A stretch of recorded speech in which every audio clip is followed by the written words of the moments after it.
It's up to you, man. No, we are. You are the professional streamer. We are live. Yeah. All right. What'd I do there? Where are you going? Hey there. Hi, guys. How's it going? Welcome in, everybody. Welcome in. Season started. It's so exciting. Kickoff special. The kickoff special. Yep. And I know Corey's riding high. She is riding high. Well, it's easy to when you're this good at things. When you're a professional picker. Professional. Yeah. So Hi, chat. Welcome in. Oh, that was something I forgot to do is pop out chat. So I'm like clueless to chat today. So. Well, you should be. That's what you get for going dad mode before the podcast. I don't even know what that means. All right. How much I could just hear it's like you've been waiting so many years for me. It's like instantly was triggered. I was like, what? I have everything I need. Well, you know me, I am very impatient. When it's 4 o'clock, it's 4 o'clock. Well, yeah, it's beer time. Do you have Beer your time. cooler? You have your cooler full of beers? I have my cooler full of beer down there, yes. And I'm sporting a Dick's, I don't know if you can see that on, Dick's glass tonight. So, there you go. Jipper, thank you so much for the subscription. That is going to get you a football. Ow, I didn't mean to punch the microphone. I'm weak. Where's my big thick Sharpie? I want the one that you can see from outer space. You see, we still have a little wall art back there. And now we have a Jamper up there. Thank you, Jamper. You got another one? Yay! I said 1,000 balls by the end of the year. He did say he wants 1,000 balls. Who's gonna make his dreams come true? You can't even see the logo back there. So, Well, if you would green screen, you'd see it perfectly. well, this is as good as I do. This is my professional studio. This is it. Well, anyway, hi. Like I said, you got to be riding high. You come right. So, was that just last week? That was 2 weeks ago when we did the little polls on, who we thought would do best and who would get the most picks right, who would be the first one to miss their picks, all that. Mm-hmm. And then you had a head-to-head for you and I. Yep. And your streamer universe, your fans, thought you would get more correct than me. And so what do you do? I had to prove them right. You had to prove them right. I had to prove them right. I let them know that just exactly how good it was going to be. So you have the rest of the season to look forward to me kicking your ass. Yeah, okay. Sometimes that first week being really good can ride through the whole season, and other times it can be a red herring, and the next thing you know, you're out. So And then I plan on coming for you. I'm only a few correct picks behind you. Let's see it. Wait, we got to go a long ways down to find me. I had 8 correct, and you had 12. So I was 500. You know, that's good in baseball, but it's not too good in football. That's fair. That is very fair. So my season's off to not the greatest start, but I guarantee you it's off to a better start than Aaron Rodgers' season is off to. Seriously, that's so crazy. That is so crazy. You know, here these Jets fans are so excited. They've got Aaron Rodgers. They're going to be great because they got a pretty good team. They're pretty much just a quarterback away, and his season and possibly his career with the Jets lasted 75 seconds. So, I mean, nobody wants to see a guy get hurt, but to completely tear your Achilles tendon and be out for the year on the first set of downs. It's pretty brutal. Brutal. Well, you could that stadium just went deathly quiet when he was carted off. Well, and last week you were heckling me a little bit about the Aaron Rodgers section. When I went to go talk about Aaron Rodgers, I was like, well, there's so much that we could say here. And I have all these quick little intros for Aaron Rodgers, and then I have a paragraph, and he's like, what, are you going to marry the guy? Well, apparently I was writing his obituary, so I'm glad that we gave him the extra line. Yeah, because it's all we're going to be able to talk about him this year. This is it. We're That done. might be the last opening Aaron Rodgers segment we ever hear. It could be. I mean, 40 years old and tear your Achilles. I don't know. A tough injury to come back from. Tough one. Hard on the body.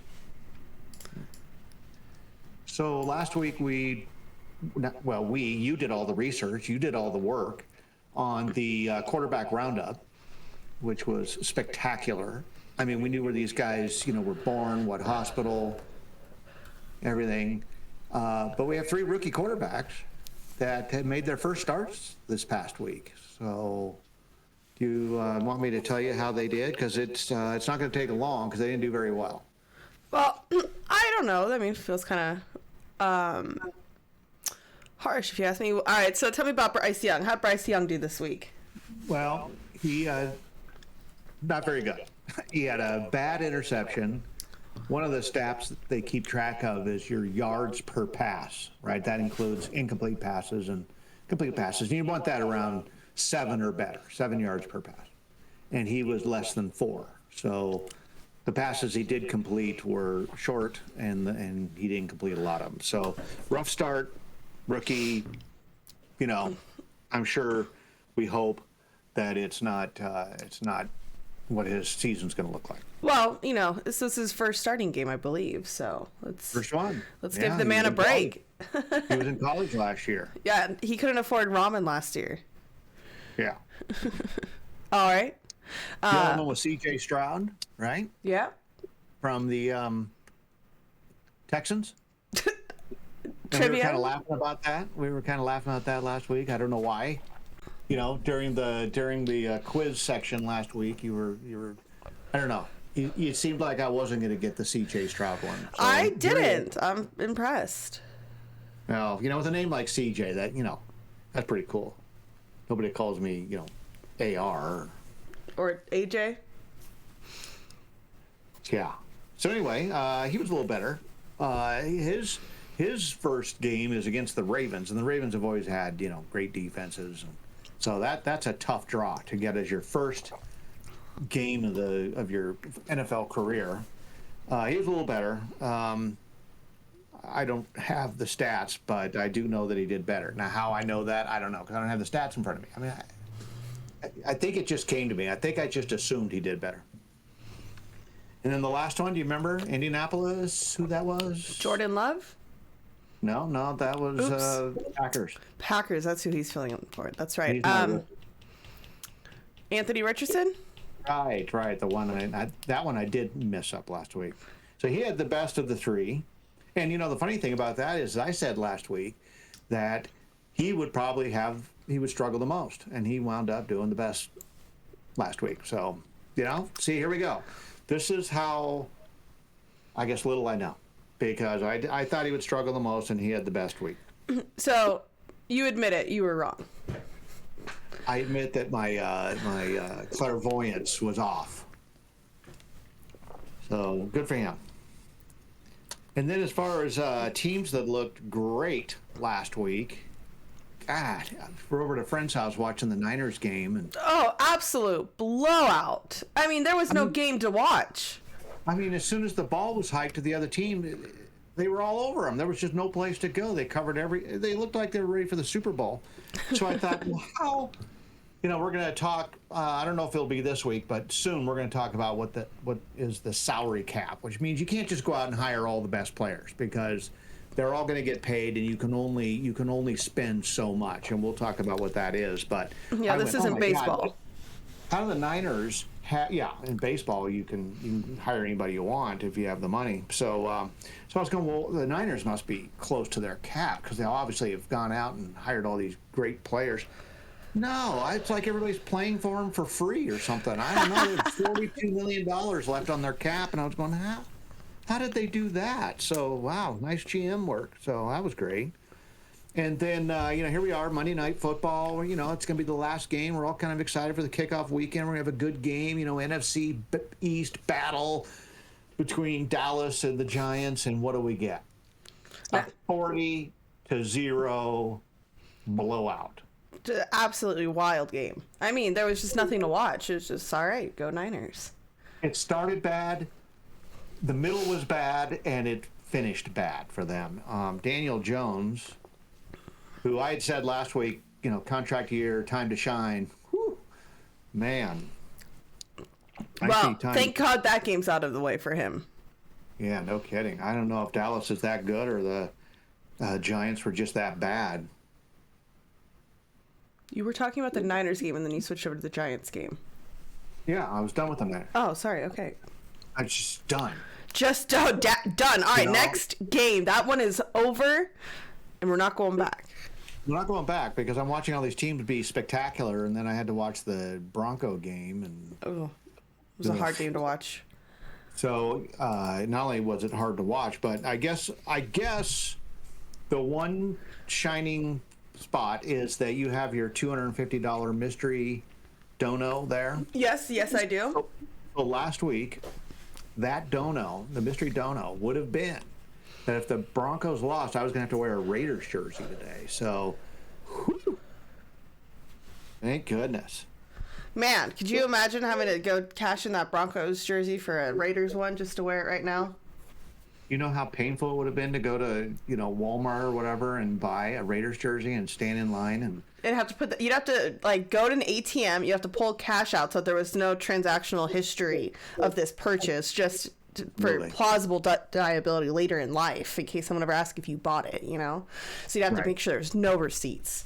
I might have had to get a little scruffy. And you would have had to put your top hat on, a pair of glasses, maybe a trench coat, and sneak out into the city and come back with your no goods. Sign that says, "We'll work the Raiders jersey."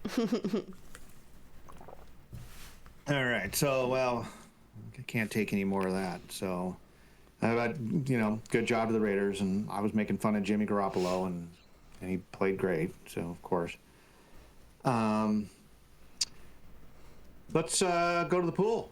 It was our first week in the pool. There were some pretty interesting things out there. Like I've said, Corey comes right out of the gate and wins the whole thing. It doesn't even give her.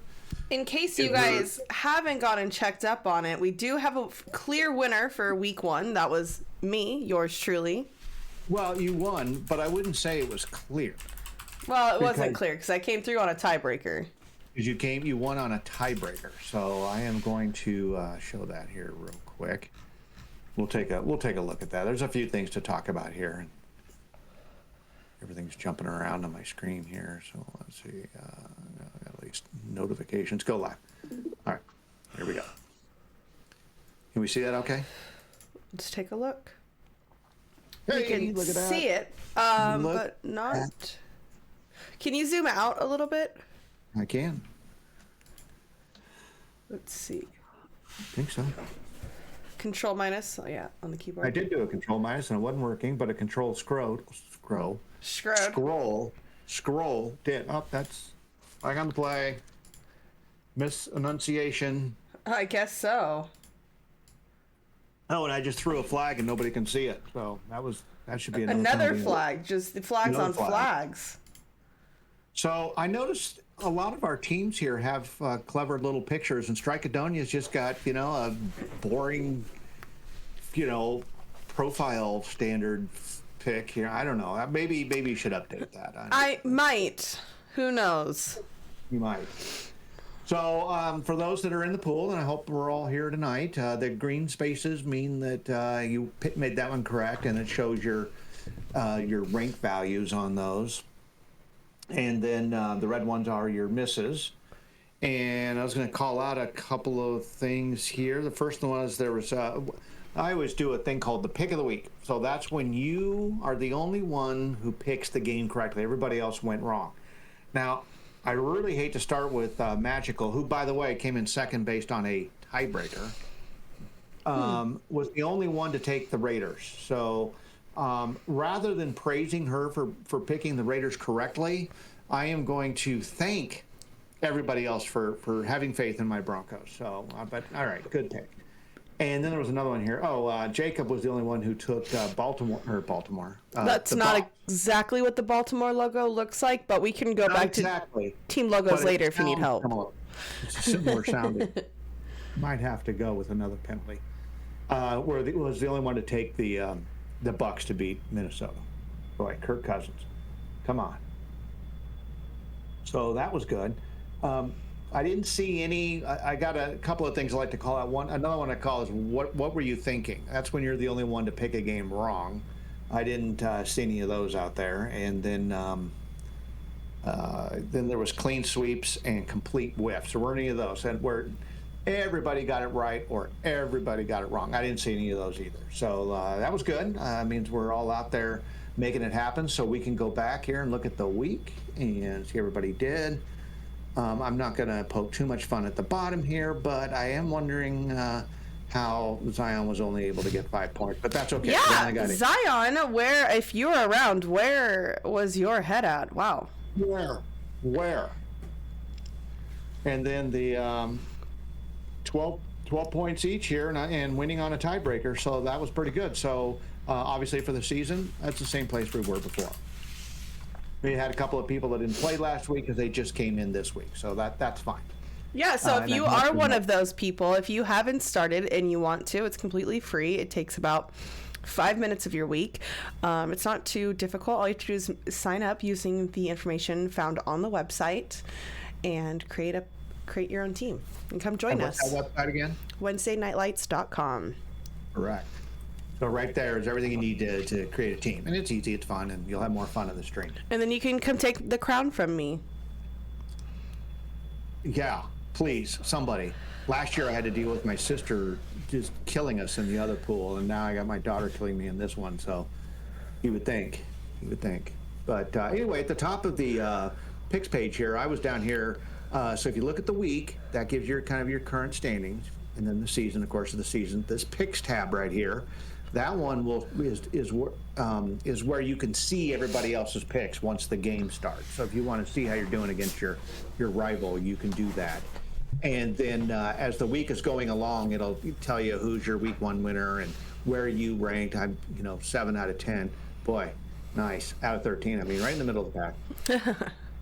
So anyway, there's some cool little stuff here on the top, and so there's that.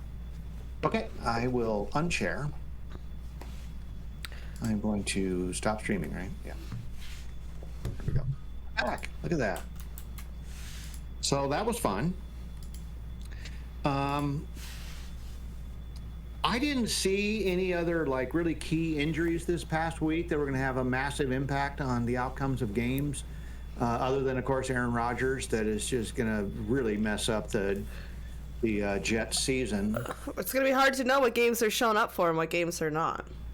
Yeah, I was impressed with them for winning that game, but that's probably the last week they're going to be in first place in that division. I mean, still, it could be. I mean, that could have been a huge blow to the morale. I'm surprised they even pulled off last week. So, good on them for finishing with a win. Well, like I said at the beginning, it was kind of a weird. I mean, you could just hear the air go out of the stadium. It was 9/11. It was in New York. Everybody's pumped and for the game to start, and Aaron Rodgers in town, and so you've already kind of got this kind of dark cloud hanging over your head with it being 9/11, and then Aaron Rodgers goes down. That stadium was deathly quiet, and kudos to the Jets for hanging tough and winning that game. That was amazing. Okay, I'm done with you. You think I'm a Jets homer? I'm not. I was just impressed. It's okay. We're allowed to be impressed. So that's all I had to get us kind of started today. Corey, was there anything you wanted to talk about before we get into the dog pile? No, not too much. I mean, yeah, we had the Niners game was just an absolute wreck. There was another game that seemed to be a blowout too, and I can't even remember what it was. It was so unimpressive. Well, we can look right here at the top of the picks. Of course, you guys can't see it. You can see the I have a scores. question for you that's kind of football related. Kind of? Okay. Kind of football related. See if you know anything about what's going on here. Have you heard about anything with the DirecTV and the NFL contract that's happening right now? Yeah, did you hear that? That was weird. No. So what exactly is that? So for those of you who tried to watch your local game last week, you may have had a big issue. Yeah. So, they got all these different cable companies around the country, Cox TV and I don't even know, Comcast, and out here we got Wave. Sometimes they get into disputes with your local broadcaster, and you can not get a local feed. right? And therefore you miss the game. But DirecTV, they got in a little hot water this week, a little controversy, because DirecTV used to have what was called the Sunday Ticket, and that was a thing that you could buy and watch all of the games. You could watch any game you want. And they lost that deal to YouTube TV. So this year is YouTube TV is doing it. Okay, so, but DirecTV was out this week with a commercial saying, we have all the games, because you can access YouTube TV through DirecTV. So it was so you have to weird pay that they for were doing that. So they were kind of riding the coattails, but technically it was correct. But that means you still have to pay for YouTube TV and DirecTV just to be able to watch the game. Yeah. So yeah, okay, DirecTV. Wow, how many customers do you think they're losing for the NFL ticket? Bunch. I mean, I had it for a long time just because it's the only way you could do it. So, yeah, they spent billions and billions of dollars. Well, they spent a fortune putting all those satellites up in orbit, so they had to do something, and they spent, I don't even know what YouTube TV's deal was to have Sunday Ticket now is in the billions of dollars. But AT&T owns DirecTV now, and I guess maybe, we paid for the satellites now, so anybody that stays on is just gravy. I don't know. So can you now buy an NFL ticket through YouTube TV? Or is it that's who has it? So they have like another additional package that you can pay for. Yeah, $499. $500 a season or a month? A season. Wow. I know.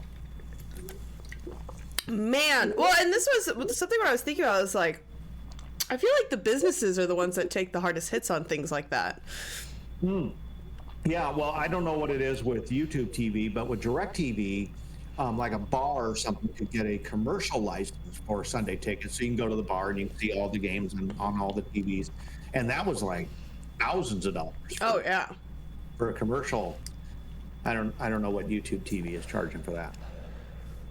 So yeah, crazy. Right. Okay, so what is next? What is next? What do you got up? What's up for us today? I know what's next. Do you? Yeah, did you ever get us a Milo barking soundbite for us? No, was I supposed to? Well, we talked about it last week. I thought maybe you would take the initiative. No, I didn't know. So I didn't. Once the drinking starts at the podcast, if it's not written down, it's not getting done. Hi, Selma Green. Thank you so much for that sub. You know how hard it was to get through that quarterback quiz at the end after 3 or 4 beers? I know. So the next part is the dog pile. Welcome to the dog pile. Oh my gosh. Okay, so for those of you who don't know, welcome in. This is our Wednesday Night Lights. This is our football podcast. Before we get in, I'm gonna do a little recap. We're so glad to have you guys here. We're about to get into the heart of the content today. This is the podcast that's about to start. We have all kinds of new fun stuff for you guys. I hope that you are joining us in the football league. You can go to WednesdayNightLights.com to find out. And thank you so much to everybody in chat who's helping and supporting. I'm going to make footballs for you guys up on the wall. Thank you so much. We're glad to have you. And for those of you who don't know, this co-host with me, this is Papa Ruff. This is my father. Otherwise known as Too Rough for You, if you're looking for him in the football pool or in chat. That's how you'll find him. or on the street, Hey, Too Rough for You. How you doing? And people look around and go, who has a number in their name? That's so weird. All right. So tonight's dog pile is a little more. We're kind of going to school tonight, so we're going to learn about football basics. I remember many times I've been at a watch party or whatever, and a lot of people are at the house and it's a party, and we got to get a little call out for another football. I just did those. Okay, go. Yeah, see how well I pay attention. Anyway, so it's a little more visual today. So the podcast part, if you can only hear this part, it's not going to be as exciting, but anyway, so being at watch parties, there was always somebody kind of sitting off to the side who had no idea what was going on, and I'd go sit down with him or her and say, I take it you're not a football fan or whatever, and I don't know how the game works, and And so I just spent a little bit of time just telling them how it works, and then they could, get it. And once you get it a little bit, so one of the things that I wanted to do early in the season was to go over football basics, football 101. And I know a lot of you will think this is pretty basic stuff, and it is. But in putting this together, even I, not who's watched football for a long time, but is by no means an expert, learned things. So even you seasoned professionals should be able to learn a thing or two tonight. But I wanted to start it at the beginning at a very basic level, and then we'll kind of move up. So there's that. But before we start that, I like to start the dog pile with this day in history. So here we go. This day in history. Now, last week, Corey, we spent a lot of time capping on Deshaun Watson and his sexual abuse transgressions. So this day in history has to do with women. I figured I would call out the many great women involved in football. So here it is. On September 13th, today, in 2018, Amazon live stream. So they have the rights to the Thursday night game now. So we have to have Amazon Prime to watch the games on Thursday night. But they did a single game that season, and they live streamed the game with an all-female broadcast crew. So that was cool. So good for them. That was Andrea Kramer and Hannah Storm. And if you are involved, oh my gosh, there it is. Audio disruption, flag on the play. All right. Flag on the 5 yards, audio disruption. Took my drinking penalty. An all-female broadcasting crew. That's pretty cool. How about that? And again, I can't see chat, but I would throw out there by the time I get set up to see anybody can tell me who won that game. So who is playing? I'm not even telling you. No. Oh no, it was the Cincinnati Bengals and the Baltimore Ravens played in that game. Real quick, for those of you who the Amazon Prime thing for Twitch, so for Amazon does own the rights to Thursday Night Football. So if you want to watch it, you can watch it anywhere on Twitch on Thursday nights for free. For free? Yeah. For free, so we could just follow, just go to twitch.com and not even sign up for an account and watch the game? Yep. That's pretty cool. See, there you go. Now you don't have to be Amazon Prime. So last year, we tried to do the simulcast and we just struggled. And the biggest struggle was the time delay between you and I. Correct. Right. So it just didn't work. It was a lot of fun. All right. You ever watched the Manning cast? No, but I would like to guess the Cincinnati Bengals won that game. You'd like to guess? Let me just check this day in history. The Bengals ended up on top, 34-23. All right. All right. Just look at me. I didn't even hear you looking on. Again? What is going on? Don't you have you got a drink? There's a penalty on the flag. You okay? Can't fight. Whew, all right. So yeah, look at me go. I know things. Like who's going to win the week, I bet. All right. So Corey, if you would just kind of take me offline for just a second while I get set up here, we'll get into the next topic. Takes me a second to get everything figured out.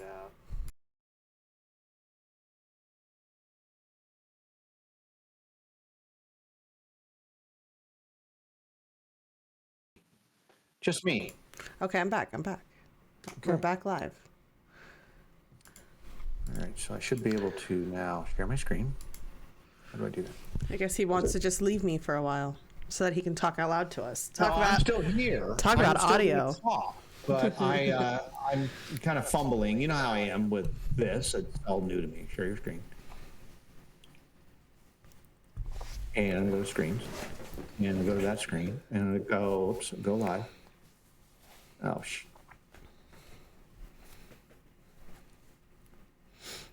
See, this is why I had to go offline, because I would have just looked like a big boob.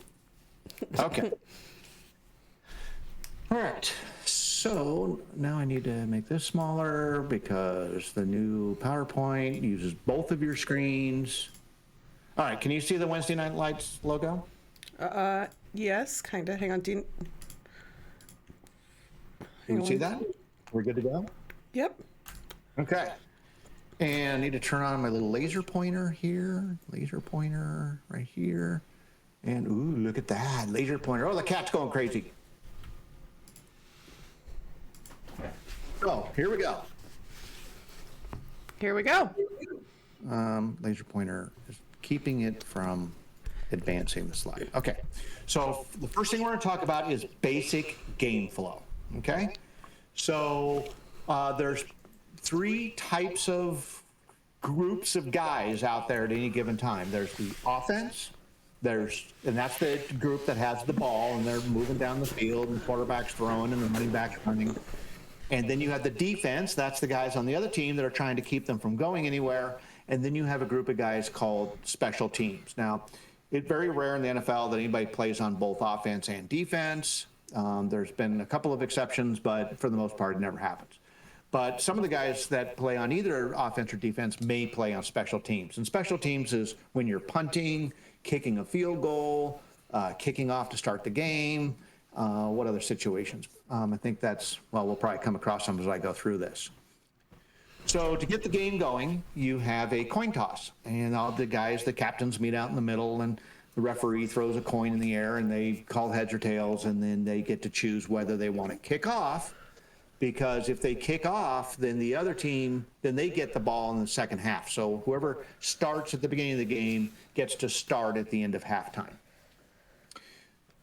So the guys line up along the 35-yard line, and they kick the ball, and it goes sailing downfield, and the guy on the other end can either catch the ball and try and run it back, or he kind of does a signal like a kid does when he's flying an airplane, and he's just indicating to the referee that I'm just going to let the ball go, and they just get the ball on the 25-yard line. So that's how the game starts. So now you're thinking, oh, okay, the whole purpose is to score a touchdown. No, well, kind of. I guess that's the purpose. But really what you want to do is just get a first down. So what does that mean? Well, you have 4 plays to gain 10 yards. And it's really cool now watching football in the modern age as opposed to me on a black and white TV in front of a coal-fired stove. Now they have these can you see that arrow moving along there, Corey? Yes. Okay. So you have this line, this darker line, this blue line that indicates the line of scrimmage. That's where the ball is.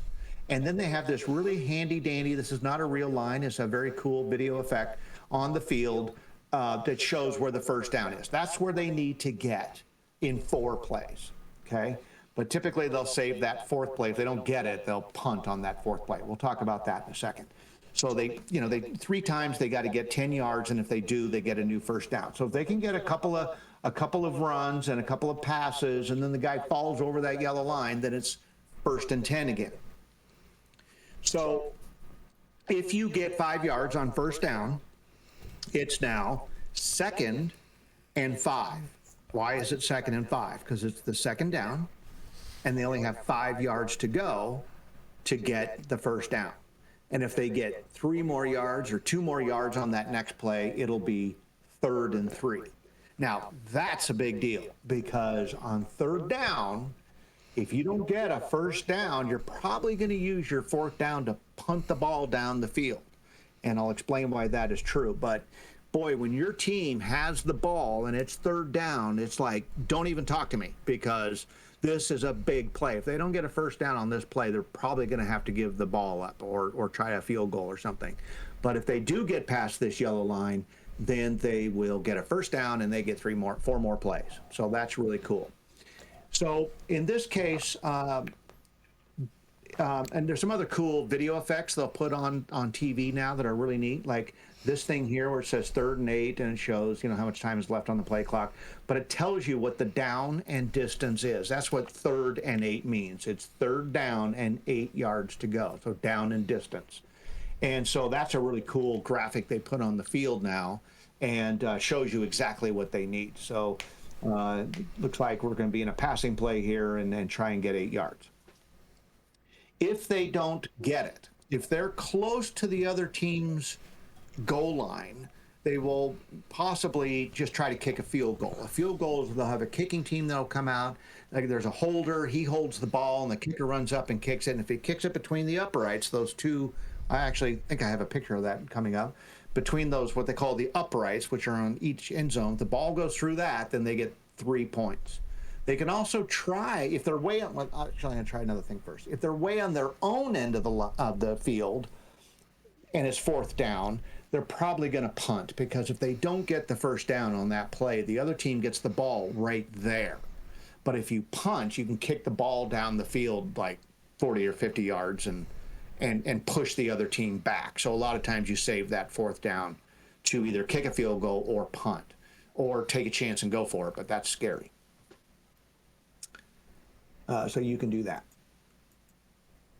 All right, you'll also see 2 clocks. One is the game clock, but on this one we're going to talk about the 40-second clock. So to keep the game moving, as soon as the play is over, they start what's called the 40-second clock. You have 40 seconds to run another play. So guys are running on and off the field. Everything's very quick. They huddle up real fast, and they go to the line of scrimmage to snap the ball. And you'll see this little clock ticking down on the TV, and then it turns red when it gets down to 5 seconds to say they're running out of time. And if they don't snap the ball by the end of that 40 seconds, they get they call a delay of game penalty, and it costs them 5 yards, and it just makes it that much harder to get a first down. If there's some sort of stoppage on the play, like a penalty or a timeout or something, then when the referee signals, they'll only have 25 seconds to run a play, because everybody's already standing there and they probably already called a play. So then at the end of the first half and at the end of the game, you get down to what's called the 2-minute warning. That's pretty cool, because you're always trying to score, right? And you only got 2 minutes left. The game clock is ticking down, and it doesn't stop except for a couple of situations. The game clock will stop if a player goes out of bounds with 2 minutes left, or there's an incomplete pass, or they call a timeout. So you have to kind of, if you're down or you're trying to score in the last 2 minutes, then you need to manage that clock. So if you've only got 4 seconds left, you can't throw a pass down the middle of the field, because the guy's going to get tackled, and then the clock's going to run out. So you got to manage your time really carefully and work your way down the field, and stopping the clock with timeouts, conserving your timeouts for the 2-minute warning, and all of that's like a big deal. So everything gets real chaotic in the last 2 minutes of the game, as you'll hear people at the watch party going, "Oh my God, he got tackled in bounds! Timeout! Call a timeout!" Or the team will run up to the line really fast and they'll snap the ball, and then the quarterback will just throw it on the ground, and that counts as an incomplete pass, and they stop the clock. Whew, I'm exhausted, and I didn't even run. I didn't even run a play. Oh. All right. So that's the basic game flow. Now you see guys coming up to the line and scoring touchdowns, field goals, extra points. Okay, a touchdown, that's when they run into the end zone. That's the line, the goal line, and the colored part where the team's name usually is. If they cross that line, then they get 6 points. And then they get the opportunity to do an extra point. And there's 2 ways you can do that. Typically, they'll get the kicker guy back out, and they'll just kick it through the upright from the 25-yard lines, and that counts for 1 point. Optionally, if they are down by a lot of points, they might want to go for 2. So you can either kick from the 25-yard line, or you can run a play from the 2-yard line and try to get into the end zone, like another touchdown, but it's only worth 2 points. So you can actually get 6 points, 7 points, or 8 points on every touchdown. 6 for the touchdown, 1 point if you kick it, or 2 points if you go for it. But if you don't get it, you don't get any points. How else can you score? Safety. That's a weird one. You rarely see these, but boy, are they exciting.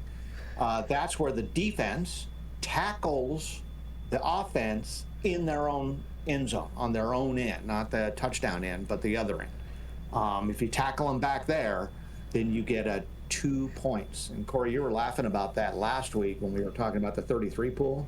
Yeah. And you said, how do you get that? Let's see, it'd be a touchdown, a missed point, safety. By the way, I did look at the scores this week, and I didn't see any 33s. Okay, so that's basic game flow.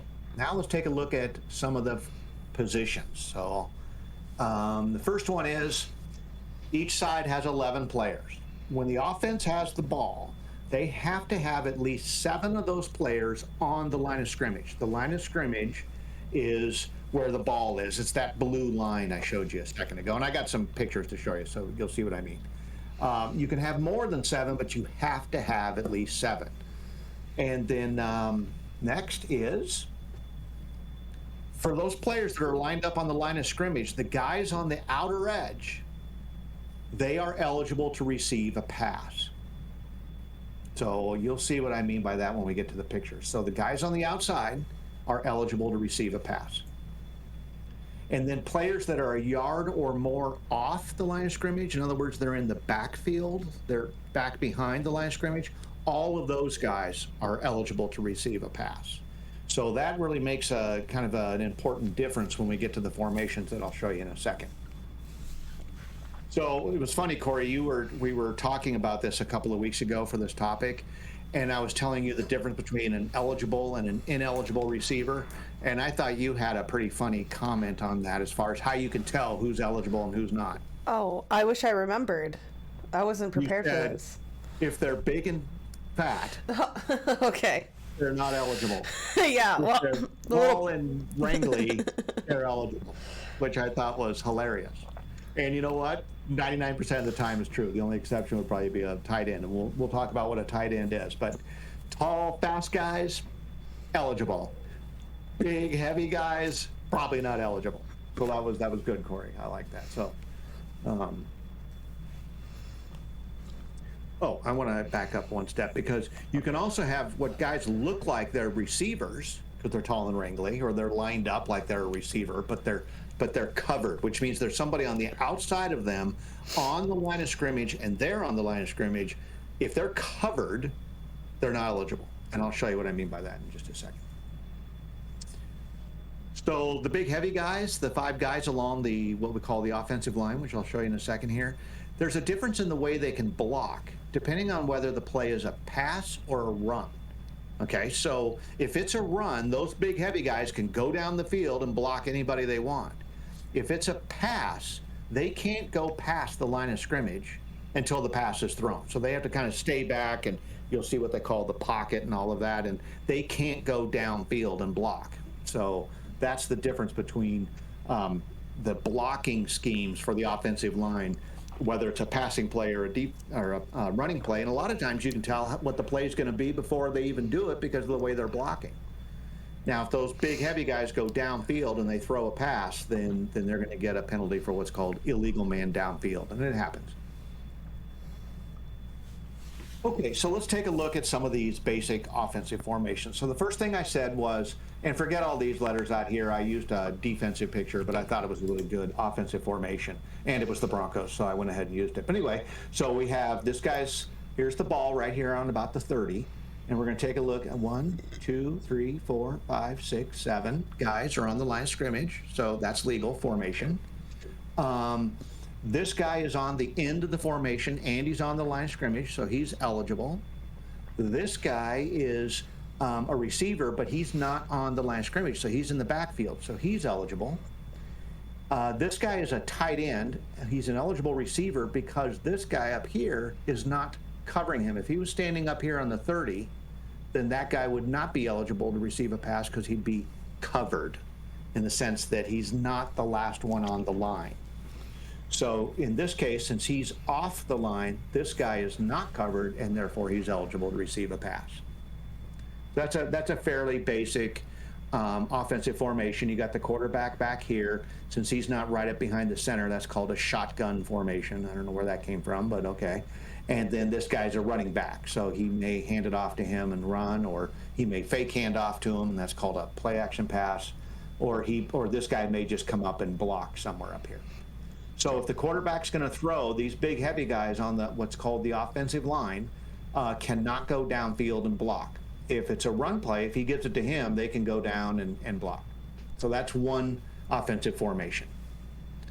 Here's another one where, again, how many guys we got here? 1, 2, 3, 4, 5, 6, 7. We got 8 on the line of scrimmage this time. That's okay. You can have more than 7, but you have to have at least 7. This guy's standing in the backfield, so he's eligible. He's in the backfield. He's eligible. And there's no running back here. This is what's called a... Which you can't see in the shot right now, but there is a quarterback just alone in the back. Oh, it's just back here. Yeah, he's standing back here in a shotgun. So that's another offensive formation. I thought this one was kind of fun because of the way they're all lined up. So 1, 2, 3, 4, 5, 6, 7 guys on the line of scrimmage. Good, good, good. And now we've got all these receivers on this end of the field. Well, how do we keep them all eligible? Well, we know that the one who's on the outside of the line, who's not covered, is eligible, so he's good. These 2 other receivers are standing in the backfield. They're off the line of scrimmage, so they're good. This guy's on the line of scrimmage. He's on the end, so he's good.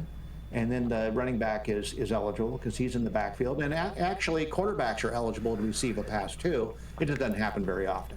So this is what they call a trips formation because you have 3 receivers on one side of the field. Now, the scary thing about this is you only got 5 guys here to block because everybody else is out running down and getting a pass. And if you look at the defense here, they got a whole bunch of guys standing on the line here. Who knows who's going to go in and get the quarterback? And there's not a lot of people here to block him. So this pass better happen fast.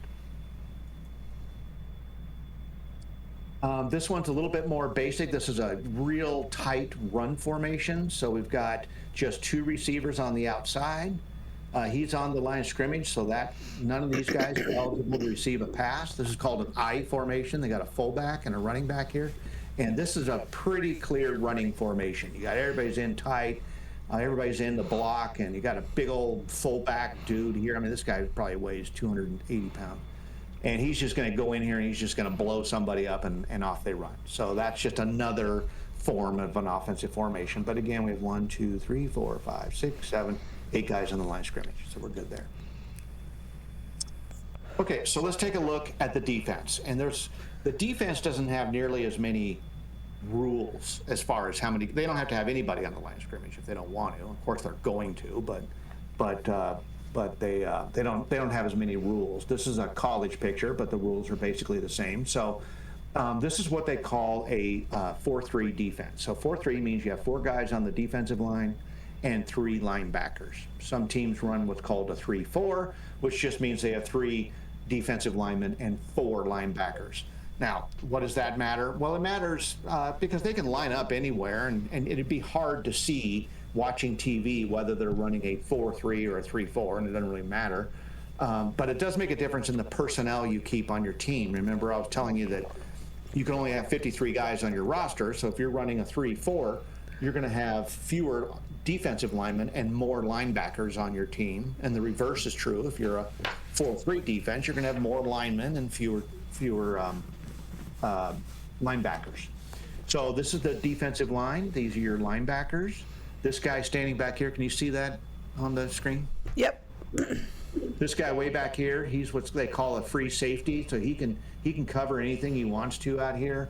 This guy looks like a strong safety, so he's probably going to key on, looks like that's a tight end right there. If this guy runs out for a pass, he'll probably cover him. You got a cornerback covering a receiver. Up top here, you probably, can you see that guy? There's another receiver way at the top of the screen, and there's another defender right here who's covering him. The difference here is this guy is in what they call press coverage. He's up close. He's going to check him at the line. He's going to throw a block before he goes downfield too far. But this guy's worried that this guy's going to zoom by him, so he's playing back a little bit. That's called off coverage. So that's a basic defensive formation. There's all sorts of variations. They may take a safety out and put an extra lineman in on a running play, or they may take a couple of linebackers out and put in more of the speedy cornerback safety types on an obvious passing play because it's 3rd and 18 or something. They got to get a whole bunch of yards, so they're going to take them out. This one is this is when you rush players. If you rush more than 4 guys at once, it's called a blitz. That means they're sending a bunch of guys at the quarterback. And this team here, this is the Steelers, they're looking like they're showing a blitz because here's their 4 down linemen, They got this guy standing at the line. He's looking right at the quarterback, so it looks like he's going to run in.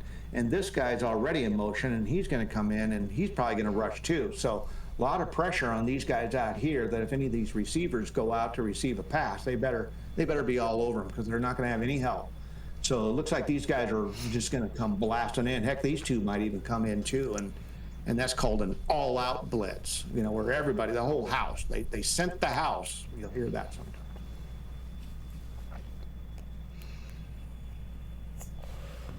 Again, I feel like I just played a whole quarter. That was a lot.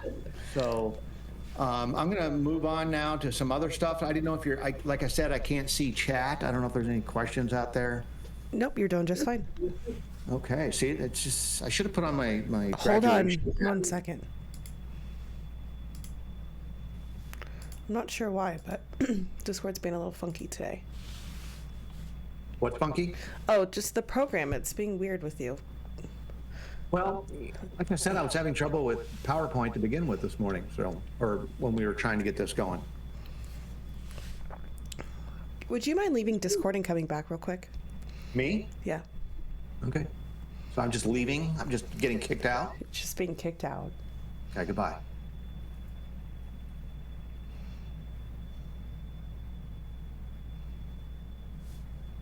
Oh, I never left. Not yet.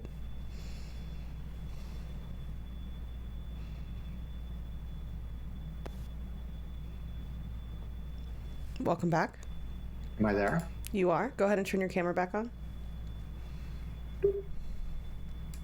Hey! Hopefully that'll help. Okay. Sorry about that. That can be a penalty. We can drink for that. I'll do it. I'll do it because I need a drink anyway because that was a lot. Mm-hmm. Alrighty. So all I see is me. Are we back on? Well, if you'd like to share your screen again, I can share that. Oh, I should do that. Share your screen. Screens. Left side. Right side. We go. Okay. Okay, but I don't see our actual stream. Okay. So we went through the offense, we went through the defense, and now let's talk a little bit about special teams. So special teams is just anybody that's on the field when it's not a regular offensive player or the defense is trying to stop them. So one is the kickoffs. We talked about that. Kickoffs happen at the start of a game, the start of a half, and any time after there's a score. So if a team goes down and scores a touchdown or a field goal, they'll reset by kicking off to start the new series of downs for the other team. So on kickoffs, you can't just put all the guys on one side. There has to be a balance. That's a new rule. You have to have no fewer than 4 players on each side. Once you kick off, once the ball goes 10 yards, it becomes a live ball. So anybody that gets that ball gets it. So if they kick it way down the field, well, the only team that's going to get it is the opposing team. They can take a chance and do what's called a onside kick, where the kicker runs up like he's going to boot it all the way down the field, and then he just barely hits it, and the ball dribbles along, and he's hoping the other team has basically turned and started running downfield to start blocking, and they don't see it, or it bounces off his head or whatever. And once it goes 10 yards, if the kicking team gets that ball, well, they get to keep it. So that's kind of cool. So once it goes 10 yards, that ball's live. Anybody can get it. You can do a fair catch on a kickoff, which I was telling you, you'll see the guy that's like if he kicks it into the end zone, he'll just turn to the referee and put his hands out, and he's basically saying, we'll take it on the 25. I'm not even going to try it. Don't they wave their hands over their head for a fair catch? That's on punts. On kickoffs, you know how little kids put their arms out to pretend like they're flying an airplane? Okay. That's what they'll do on a kickoff. On a punt, they got to wave their hand over their head. That's next. You see, you went out of turn already, so now you got to. I was confused. I didn't know there was a difference. There is a difference. I'm going to call a penalty, but I'm going to give you a sideline warning there. All right. Great. Got the yellow card.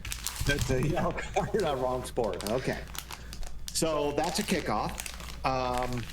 The NFL doesn't really like kick returns anymore. That's why they give them, if they just wave their hand or do the little airplane thing, they get the ball on the 25, because they did some studies, and Corey, you were talking last week about what was that book, The League of Denial? And that was about concussions. And concussions are, a scary injury because they're not just take you out of a game, they can shorten your life.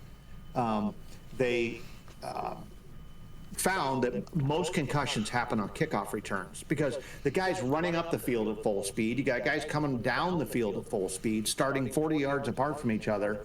And so you can imagine the force of some of those collisions. So you can return a kick, but most times they just let it go and indicate to the referee, I'm just letting it go.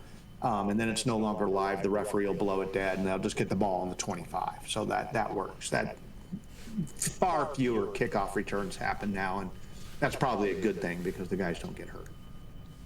Next is a punt. That's when it's 4th down, and I don't want to take a chance on trying to get a 1st down and having the other team get the ball right there. So I've got this guy that specializes, probably a soccer player or something, who's going to stand about 15 yards back. He gets a snap, and he just punts it. He kicks it as far as he can downfield. So the guy that's going to catch that kick can either catch it and try and run it back, or he can wave his hand, like you were saying, Corey, he can wave his hand over his head and take a fair catch. What that is that he gets the team gets the ball right there where he catches it, but he can't be hit. And if they do, it's a penalty. And then, of course, they can try and return if they want. But you'll see more and more fair catches just so that you don't risk, getting blown up or fumbling or anything like that. All right, and go ahead and hold that thought for just a second. Okay. I was hoping that sound was going to come through. There it is. 1 second. Thank you so much, Shamrock. Donation alert. Thank you very much. I'm going to put your football on the field, and we are going to take a 5-minute break, and we will come right back. Okay.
All right, welcome back, everyone. Okay, we are back. You have a little bit of an audio loop happening over there. What just happened? It was me. Oh, okay. Fixed. I popped out chat while you were away, all by myself, mind you. So proud of you. And then I left the regular stream on, so that's what was happening. So we've talked about the basic game flow. We've talked about the downs. Have we talked about halves yet? I talked about that there is a half. Okay, and we talked about the scoring for the most part. Does that mean and we talked about teams and or terms and formations. We haven't done terms yet. I think that's next. Oh, okay. Terms it is. Terms it is. I don't think I finished this field goals bit here. So we talked about punts and the fair catch and all that, but then there's field goals. So that's when you're lining up and you're gonna, instead of holding the ball and punting it downfield, it's called a drop kick. You drop it down to your foot and kick it. That's a punt. If you have a holder and he holds it on the ground and you kick it, well, that's a field goal attempt. And these guys have gotten so good and they can kick it from so far that basically if you get down to the other team's about, 40, that's pretty far. That'd be a 57-yard field goal. You get down to the other team's 40, you might start getting within what they call field goal range. So if you make it from, it doesn't matter how far away you are. If you make it, you get 3 points. But if you miss it, the other team gets the ball from where you kicked that field goal from. So if you try a really long field goal and miss, you're giving the other team some really good field position, because if you kick it from the 47-yard line, let's say, and for a 57-yard field goal, because the goalposts are at the back of the end zone, which is 10 yards further away than the goal line there, you get the ball right there at the 47. So it's kind of scary to take long field goals. And then the other thing that can happen, so you'll hear them say, oh, it was wide right or it was wide left. That just means that he didn't go through the uprights. He missed it off to one side or the other, and they'll say it was a wide kick. And then the last one is they get blocked. If you're a long ways away and you go to kick it, you're going to kick it kind of low and like a bullet, and the guy jumps up and knocks it down. Well, now it's a live ball. Anybody grab it. It's like a fumble. And we already talked about extra points. We did talk about the extra points. Yeah, and I think I'm wondering if oh my gosh, I left them all up there. So I was just going to do a quick run through of terms that you hear on TV all the time. And I meant to bring them up one at a time, but now I have flooded you with a word diarrhea here with all of the terms at once. So we'll just go through it real quick. So, Corey, what's a blitz? When two men rush the quarterback at the same time. When more than four rush the quarterback. Sorry, it's a defensive term. Four usually rush, but sometimes they'll rush more. And I'm gonna challenge you on most of these. What's a dead ball? What do they mean by dead ball? It means that no one, if you pick it up, there's nothing. The play's over. The ball's dead. The play is over. Exactly. Okay, I was like, wait, is there supposed to be more to this? I don't know. See, well, you hear it on TV and you're not entirely sure what it is. Okay, and not just you, me too. Dog pile, and it's not a Wednesday night feature section.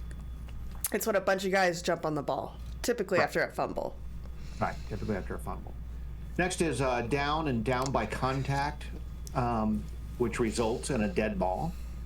What's down by contact? When do you hear that one? Down by contact, I think that's so if a player falls on their own volition, then if another player comes and two-hand touches them while they're still down, right, or have a knee down on the field, then they're down by contact. Right. So you see this in one of two ways, exactly what you just described. The guy fell down on his own. He was running and he tripped. It happens all the time. Or he had to reach really far to catch a pass and nobody touched him. He can get up and keep going if he isn't touched. But if he gets touched, he's down by contact. And also, a lot of times you'll see two guys going up for a pass. You got the receiver and then the cornerback that's covering them.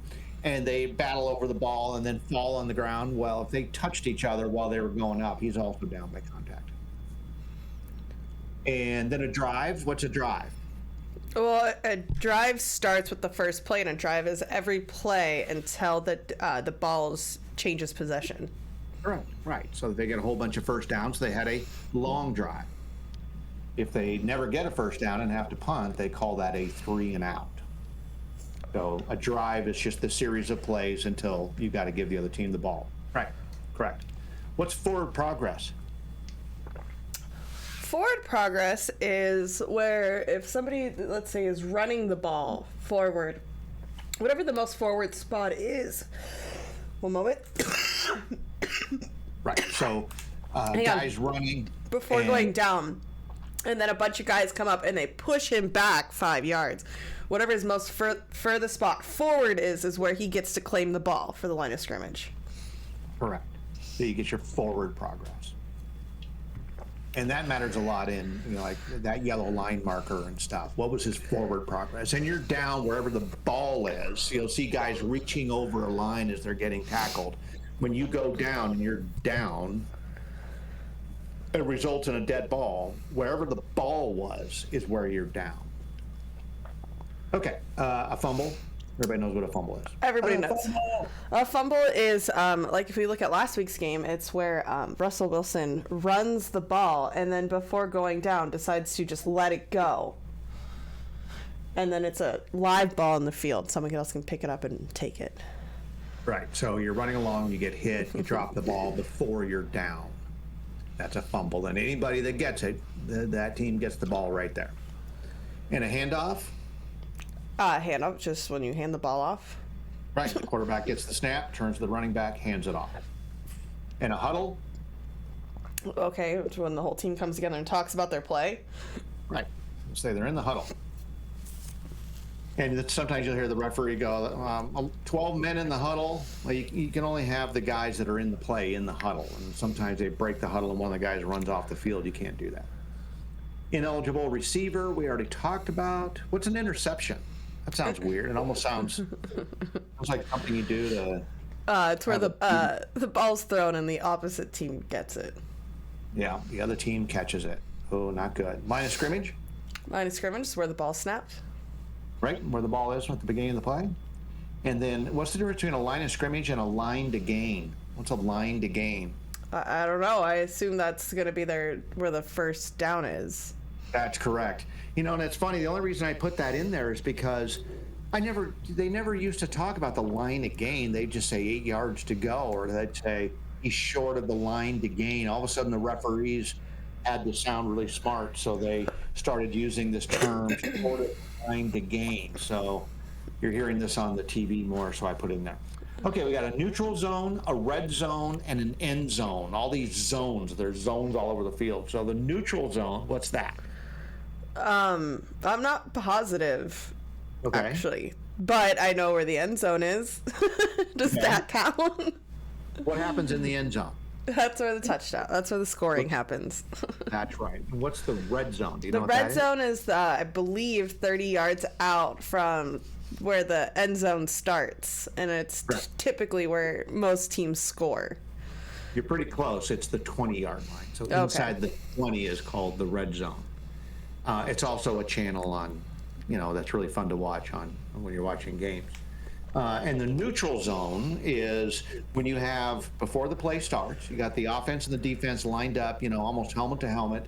That area, that width of the ball is the neutral zone. You can't go into that prior to the snap. So if you do, is that where neutral zone infraction comes from? If you step into the neutral zone?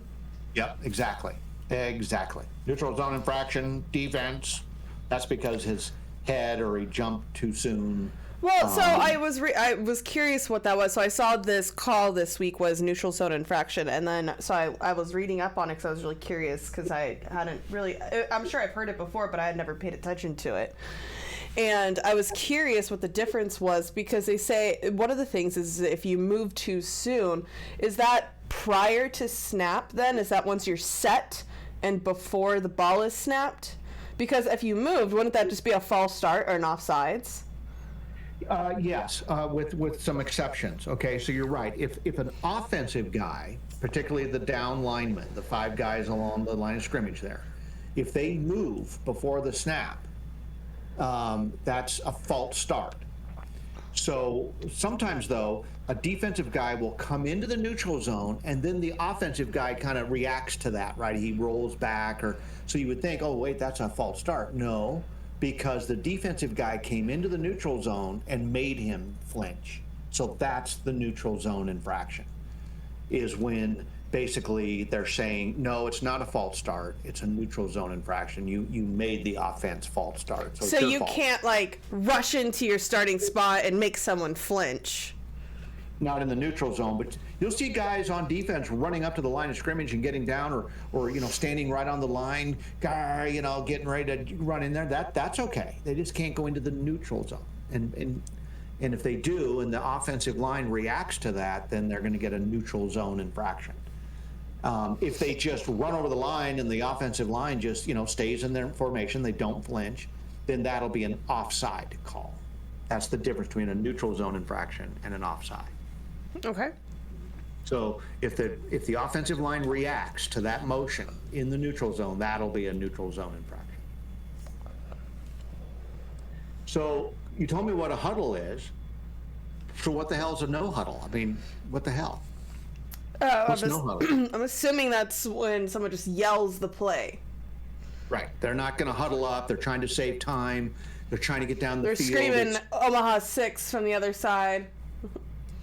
Right. So they'll do it for one of two reasons. Either they're trying to keep the defense from substituting in new players, so they just go no huddle. They go right back to the line as soon as the play is over, and the defense has no opportunity to substitute any players. So if you're going to go from a running situation to a passing situation, well, in a running situation, the defense is going to have a lot of big run stopper guys, and now you want to pass. Well, you don't want them to substitute in all their speedy little pass coverage guys, so you go to the line really fast, no huddle, and prevent the defense from substituting in new players. So they may do it to prevent a substitution. They may do it to save time because time's running out. Do they often do it to pressure for a timeout? Will they try and catch someone off time to hope that the other team will call a timeout? Mm-hmm. That's another thing you can do, especially if they start to substitute guys, and then they go, oh my God, they're going to the line, there's no huddle, and they're trying to get off the field. They may snap real fast to try and get a penalty or force the other team into taking a timeout. Yep, that's true. So no huddle. That's fast play, man. That is moving. Possession is just who has the ball. They have possession. We got them on possession. Possession up against the wall. You're under arrest for possession. Yeah, there's your running back joke right there. And if you don't like that, then you can just run a play. So, Did you hear about the running back that got arrested? Oh. They got him on possession. I see. These jokes are just writing themselves now. It's almost like you've been here before. All right. What's a sack? Sack, that's when you tackle the quarterback. That's right, before he throws the ball. So they lose a whole bunch of yards, and instead of being 1st and 10, now it's 2nd and 17. Otherwise, we call that roughing the passer. Well, roughing the passer is when you hit him in the head or hit him in the knee or hit him after he's thrown the ball. That's why you said before the ball is thrown. Yeah, before it's thrown. So if you tackle him after the ball is thrown. Okay, I should have put scramble ahead of seed. So I'm going to skip one and go to scramble. So to avoid a sack, what do you do? Usually run out of the pocket. Is that a scramble? Yeah, you scramble. That's what they call it. All right. Run out of the pocket. Or throw the ball over the line of scrimmage, trying to avoid intentional grounding. No, well, a scramble just means you're running around. No, I meant like he could also throw the ball over the line of scrimmage. Yeah, to get rid of it. If they scramble. All right, so the one I skipped was seed or seeding, and that comes into play during the playoffs. It matters where you're seeded in the playoffs. There's a 1 seed all the way down to a 7 seed. So the higher numbered seed always has to play at a lower numbered seed. So if one's playing 7, 7 has to go to the one's house. So having a low numbered seed is a big deal in the playoffs because you get a home game. All right, shift. That was something that I didn't really talk about when I talked about offensive formation. So in all the pictures I showed you earlier, everybody's still. They're all just kind of sitting there because A, it's a photograph. I should have grabbed some GIF, but the second thing is that those guys can move. So you can have a receiver run from one end of the formation to the other, as long as when the ball is snapped, if it's just one guy moving, then as long as he's not running forward when the ball is snapped, he can run laterally but not forward, then they can snap the ball and he's got a little head of steam going, he can turn and go upfield. You can have more than one guy moving, and sometimes you'll see like half the team stands up and moves around, but if it's more than one guy moving, they all have to get down and set before they snap the ball. So that movement is called a shift. They're shifting their players. And then there's the snap. Wait, that was before the snap of the ball. What's that mean? Snap is when the play starts, when the ball's pulled from the line of scrimmage and thrown between a man's legs. Man, you've been watching football a while. Once or twice. All right. Have you ever heard of a tight or a bunch formation? You ever see that? Well, I think you called the running play earlier a tight formation, so I'm assuming that it means that they get real close to each other, all the linebackers. Everybody's on the line of scrimmage, but maybe a quarterback and a running back. Maybe even everybody, and the quarterback's just going to do what's called a sneak. He's just going to follow his lines blocking, and you see a tight or a bunch formation on like 3rd and 1, 4th and 1, a goal line stance, those kinds of things where they just need to get a half a yard or a yard. So all the big guys get right on the line of scrimmage, real tight formation. Nobody's out wide. And it's just the quarterback back there, maybe a quarterback and a running back. And when the ball snapped, they're just going to dive into this pile and try and get just 1 yard. That's a bunch formation. Touchback? Touchback is when they put their knee on the ground, right? Right. So whether they do the little airplane flying signal or they put their knee on the ground in the end zone on a kickoff, that's called a touchback. Can you think of any other way a team can get a touchback?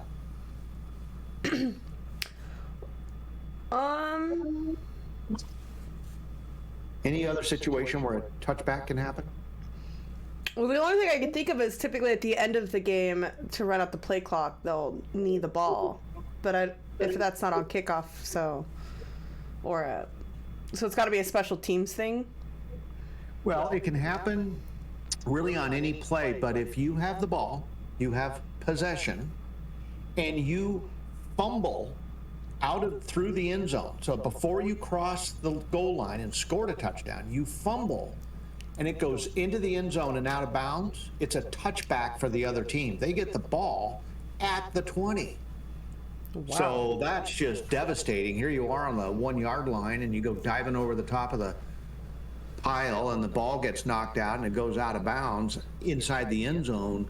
That's a touchback for the other team, so they don't have to take it at the 1, they get it at the 20. It's just brutal. I wish they'd get rid of that call. I wish they'd give it to them on the 5 or something, but anyway, that's the way the rules are. And then there's a turnover and a turnover on downs. What's a turnover? Turnover is just when the ball changes possession. No. Turn the ball over to the other team. Specifically how? At the end of 4th down. No, a turnover is a fumble that's recovered by the other team or an interception. Okay. Or failing to get a first down on a 4th down play. That's a turnover on downs. Okay. So there you go. Okay, well, that takes us through terms. Turnover on downs. We can either do penalties now, or we can save it for next week. We got about 30 minutes left of stream. Do you think you can get through penalties quickly? I can do penalties pretty quick. So, all right. It's not like you have to memorize these, but I figured I would go through these because they'll give us a chance to talk about what some of the penalties are or what some of the hand signals are that a referee might do. So, starting at the top, I better share my screen, huh? I have been sharing my screen. Never mind. Okay. You can see this. Okay, I can't see the stream, but you can see my little hand signals and everything, right? Yep. Okay. So in this case, the referee is just pointing forward. He's got his arm extended. He's pointing forward. That would be either a first down or the ball spotted and we're ready to play. Maybe there was a timeout, maybe there was a play under review or something, and they're ready to go. So the referee will do ready to play, and that means they're going to start the play clock. Now this is this is where the referee waves his hands over his head. This is a big deal when you have the ball and you are trying to stop the clock. So you're hoping that he'll go out of bounds or there'll be an incomplete pass. The referee on a play will always signal at the end of a play. He'll either wave his hands over his head to tell the clock. All right, that's a penalty. I better take a drink. Tell the clock operator to stop the game clock. Or he'll do like this big circle thing with his arms, like he's making a big circle with one of his arms. That means keep the clock running. He was tackled in bounds. So there's that. We all know what a touchdown signal looks like, and what's interesting here is that's also the same signal you get for an extra point or a field goal that is good. Don't see it very often, but if he puts his hands over his head and puts his hands together, that means the defense tackled the offense in the end zone. First down signal is very similar to ready for play. Loss of down, there's not very many penalties that cause a loss of down, but if he puts his hand back behind his head like he's getting arrested, he is indicating that the penalty is a loss of down. Most times when there's a penalty, you get the down over. So let's say it's 1st and 10, and you get a holding penalty. We'll talk about what that is. So you get 10 yards. Well, it's still first down. It's just 1st and 20 instead of 1st and 10. So some penalties incur a loss of down, and the only one I can think of off the top of my head is intentional grounding. If a quarterback's back and the guys are about ready to tackle him and he just heaves the ball to nobody, they'll flag him for intentional grounding. You got to throw it to an eligible receiver, for crying out loud. And if you don't, you'll get intentional grounding. That's where he was when he threw that bad pass, and loses the down. So instead of being 1st and 20, it'll be 2nd and 20. And incomplete pass, a lot of times it's not obvious. It's just what the referee's calling on the field. He'll wave his hands back and forth across the front of his body going, that's incomplete, it's incomplete. End of period, okay, whatever. Offside, I've never heard of an illegal blitz. I don't think I've ever heard a referee go, illegal blitz, number 75. But anyway, offside is when he just kind of puts his hands on the side of his hips. That's when the defense went over the line of scrimmage before the ball was snapped. False start, that's this one. He'll have his hands out in front of him and he'll roll them over each other, kind of like a winding motion. And that is the offense, typically the offensive line moved before the snap of the ball. They have to be set and still, man. They got to be still. And man, I'm telling you, you'll go, oh, what do you mean there was a false start? I didn't see a false start. And then you see it on replay and you see the center, who's the guy that's going to snap the ball, barely moves the ball, or one of the offensive linemen just barely moves his head. I mean, you got to be still. End of period. Let's see, false start. We did that one. Delay a game. That's when you don't get your playoff within 40 seconds, and it's just like a little, like the genie thing where he goes, just puts his hands across the front of his body. Illegal participation, that's when I said you can't have 12 guys in the huddle. So if they do, that's an illegal participation. And an illegal substitution. What is an illegal substitution? I'm not exactly sure what an illegal substitution is, but you hear it called now and then. Unsportsmanlike conduct. God, these just suck. God, it always seems like as soon as you have a great play, you get an unsportsmanlike conduct. That's things like hitting a guy after the play is over, hitting a guy after he's clearly out of bounds. Taunting is another one, where you're going, you tackle the guy and you're standing over him going, you guy, I'm gonna rip you, and the referee hears you give him a John, then he'll give you an unsportsmanlike conduct. Pass interferences, when a receiver's going down to catch the ball, he's got to have a legitimate opportunity to catch the ball. So if the defender is hanging on him, pulling on his jersey, trips him, kind of blows into him because the pass is a little short, so the receiver stops and he's kind of running back to see what it is. So that's when the defender interferes with the receiver trying to catch the pass, and that can be a brutal penalty because that's a spot of foul penalty. So if you're heaving the ball downfield and it's a 50-yard pass and he interferes with them 50 yards down the field, well, it's a 50-yard penalty. Illegal forward pass, that's when you are over the line. So the quarterback can throw the ball as long as he's behind the line of scrimmage. If he's scrambling around looking for a receiver and runs forward and then throws the ball and he's crossed the line of scrimmage, that's an illegal forward pass. You can't do that. Not sure what an illegal backward pass is, but we'll go with that. Illegal contact is kind of like pass interference, but it happens. That's when you knock the receiver down or grab his jersey or something before the quarterback throws the ball. That's not a spot of foul. That's 5 yards and a first down. Illegal block, that is when the NFL is trying to protect its players. So if you can't just chop block a guy's legs out while another guy is hitting him high. That's a high-low block. That's just going to hurt somebody. So you can't chop a guy's knees out while somebody has him engaged high. You can't block a guy in the back. You can't obviously you can't grab him. That'd be holding.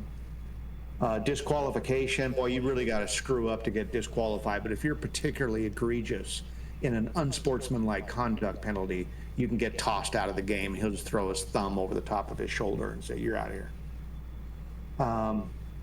Jumping or diving, that's on kicks typically, where you can't make contact with the down lineman. You can jump over them to try and block a kick, but if you can't put your hands on their back and use them to do that, or you just can't touch them. You can jump over them, but if you touch them, you're going to get done. Flag guarding, never heard of it. So that's it. That's penalties and hand signals. Curiously, I don't see holding on here. That's kind of a big one. It's kind of the most common penalty in football is holding, and it's not on this list. How bizarre. So holding is, you'll see the referee grab his wrist. He'll hold his arm up like Thor and then grab his wrist, and he'll say holding. So what that is that the offensive line, when they're blocking for the quarterback, they can't pull a guy down. They can't grab his jersey. They have to keep their hands in front of the guy they're blocking. And if they, wrap their arm around their helmet or take them down to the ground or those kinds of things, they'll get called for holding. So most penalties are a given yardage amount. They're 5 yards, 10 yards, or 15 yards penalty, and you get to start the down over again. You just have further to go. Wow. How we feeling? I'm exhausted. Yeah. You can take that off. Okay. Let me come back. I'm going to turn off my PowerPoint here. That was a lot, guys. Dave. Well, somebody learned something new today. I'm glad. And Corey got called for an unsportsmanlike. Whoa. Whoa. Now I can see chat because I had PowerPoint open. So. Yeah, I was doing all your penalties while you were talking about them.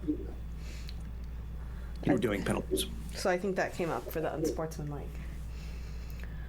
All right, guys. Did we learn anything about the game today? Did you guys learn how to play football now? Now you guys are all eligible for the whatever. You guys can go try out for the teams and go be professional NFL players. How excited are you?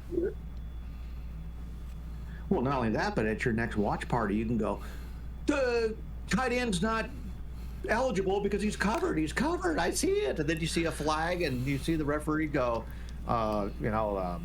illegal man downfield. It's the tight end because he was covered. And you're going, see, I called it. It'll be very impressive. We want to hear about that story. God. I tell you, I take great personal satisfaction when I say something while I'm watching a game with my wife, and then 2 seconds later, the announcer or the referee says the same thing. That's when I've reached nirvana. Mm-hmm. All right. Let's see here. I see a new person here in chat. I don't know this person. I'm very excited.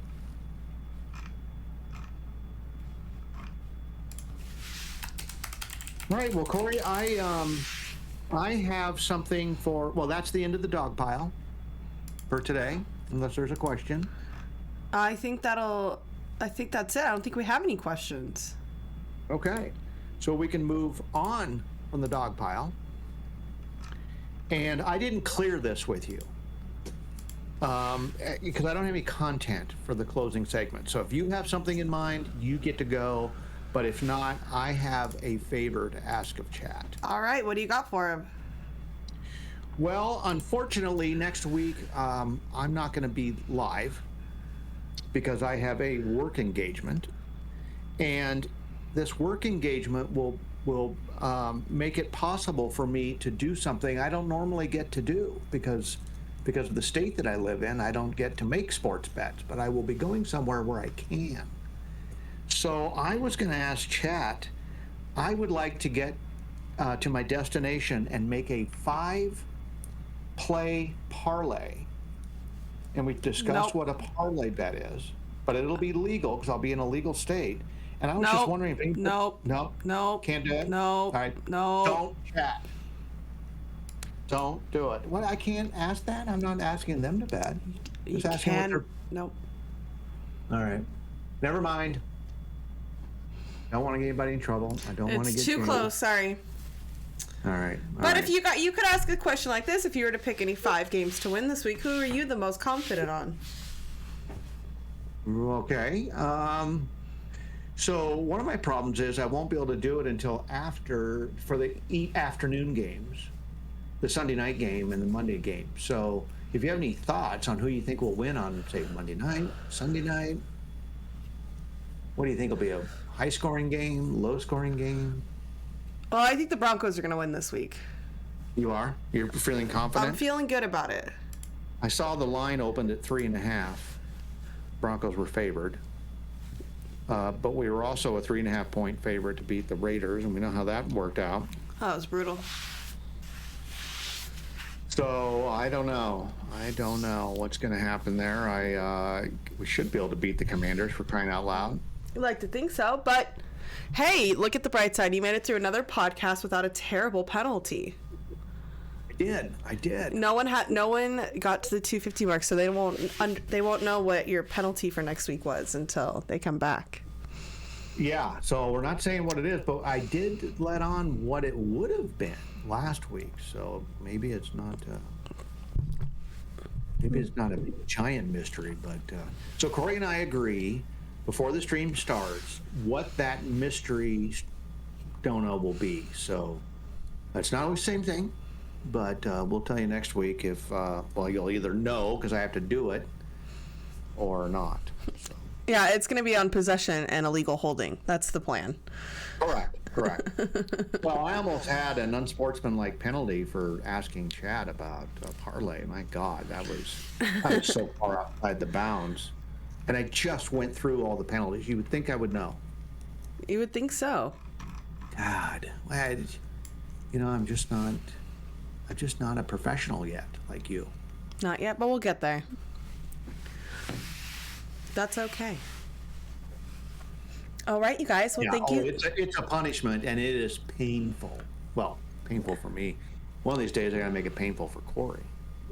Yeah, I'm going to think of one this week that's painful for you. So. All right. So we won't know who the penalty will be on until it's triggered, is what will happen. That's right. All right. That's right. All right, you guys. Well, thank you so much for joining us. We hope to see you again next week. It is Wednesday, which means it's time to go make picks. This is the end of stream. Oh, that's right. Go make your picks. See if you can beat me next week.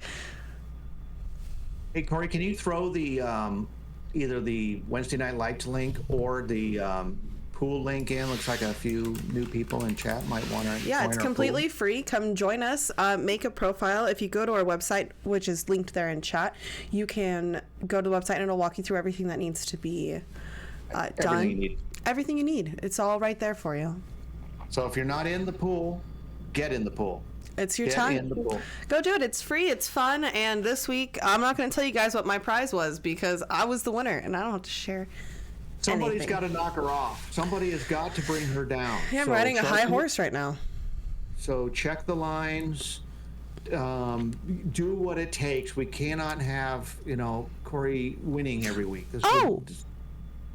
I'm also so sorry. We had a $25 donation, which means that was dad hat time. Okay.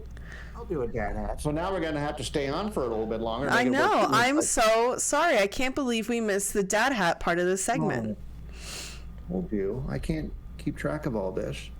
It's almost not fair that I have to wear this today because I'm still stinging from that loss this week. It was just miserable. It was a hard week to watch, but yeah. And probably one of the killer things at the end of the game was we had an unsportsmanlike penalty that gave him a first down and ran out the clock. It was third down. We stopped him short and dove on top of the receiver. It was not a good play. It was pretty dirty. And so sure enough, they got a first down and ran out the clock. And we learned all about running out the clock. And he learned all about it. All right. Well, I mean, it's a good looking hat. Did you make that yourself? Well, it would appear so because it's that bad. So, but no, it was funny because when we were planning on doing this stream, then I thought I need to get a goofy hat so that I can have something to wear if, folks want to make fun of me, which, a lot of people enjoy doing. So I was cleaning out the closet in this room, or my wife was, and she goes, "Oh, look what I found." And I went, "Oh my God, that's perfect. I don't even have to go to Goodwill and buy one." So, and not a lot of Bronco stuff at Goodwill here. But found it. It just appeared like days before our first stream. So that was fantastic. Fantastic, he said. Fantastic. Woo, but I'll tell you this, I don't know where this was made, but it is hot. I think it has what is this made of? That's officially licensed, so that's good. I'm not violating any rules. Welcome, Mark. We're happy to have you in the league. Wow, that was hot. So let me check the league, because apparently after the first week, we have to let people in, which is bizarre. I don't know. I didn't know we had to do that. So. Archangel, you did have a good week. You came in third, which sounds worse than it really was because there was two people tied for first and then you were third. But you had a great week. You only, I think, lost by one pick. We're happy to have you.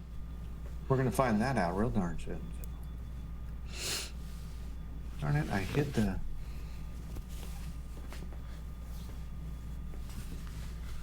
Let me just make sure there's nobody trying to get in. Oh my God, when did I...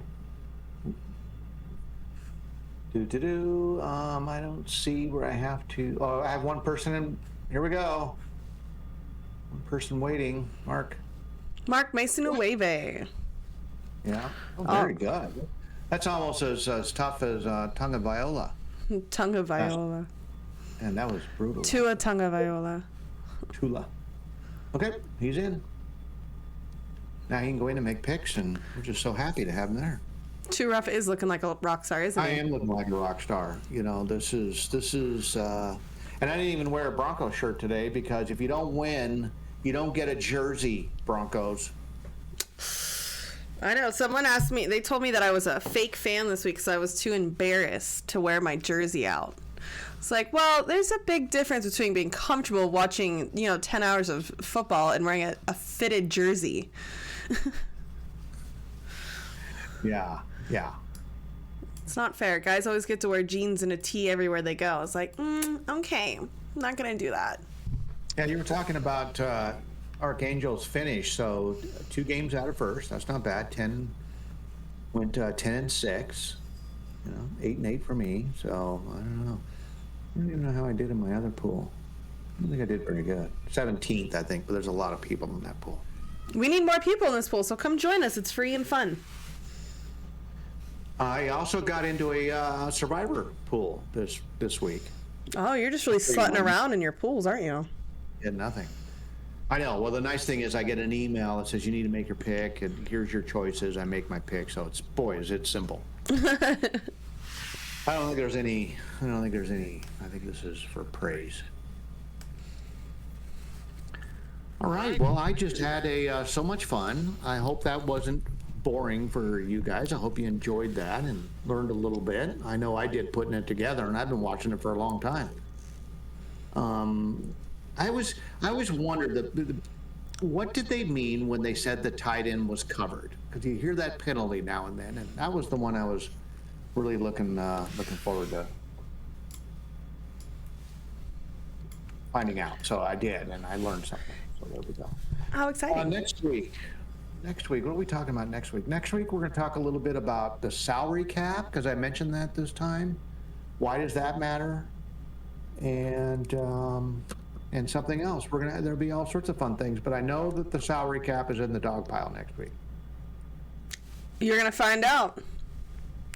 You're going to have to find out what the content is next week. And of course, we will praise our pool winner and maybe make a little fun, poke a little fun at folks that didn't had a funny pick. Make fun of me, because obviously I can't make picks. So.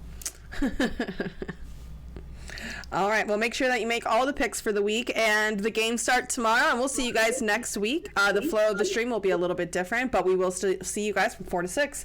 Thank you so much for joining us, and have a wonderful weekend. Awesome. Thank you, everybody, for coming. Go Broncos. Go Broncos.